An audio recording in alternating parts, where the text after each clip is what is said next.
She's now obfuscating what that position is. She's favored a ban on fracking, a ban on offshore drilling. She was a co-sponsor of the Green New Deal, but further than that, said she would actually end the filibuster in the Senate to ram that through. She was a co-author of the Medicare for All, single-payer healthcare system legislation with Bernie Sanders that she now claims she doesn't favor. So I think if the moderators do their job tonight, and with the muted mics, a lot of this will come down to the moderators. If the moderators do their job tonight, we, for once, get to understand what Kamala Harris's positions actually are.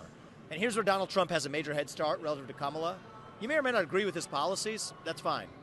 But say what you will about Donald Trump, he has at least told you what he believes on everything from digital assets policies, to crypto policy, to the future of AI, to the border policies that he favors, to his tariffs, to the way he's going to end the war in Ukraine. We've heard nothing.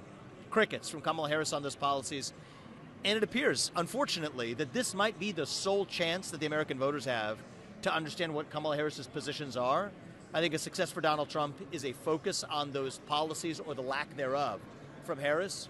If we get that, I think it's going to be a resounding victory for Donald Trump. The other thing I will say is that we learned last time that victory can come in many flavors, right?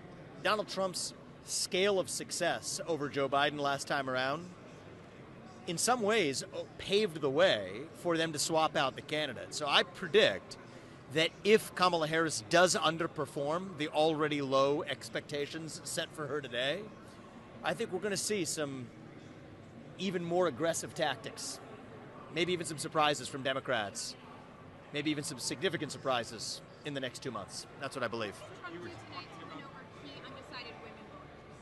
Well, look, I don't look at voters in terms of different identity blocks. I think what all voters are interested in is how are they going to pass on a greater and brighter economic future to their kids that is brighter than the reality they're living today. Donald Trump has given clear economic policies for not only rolling back tax cuts, including for working class Americans, but also for growing this economy, energy abundance to bring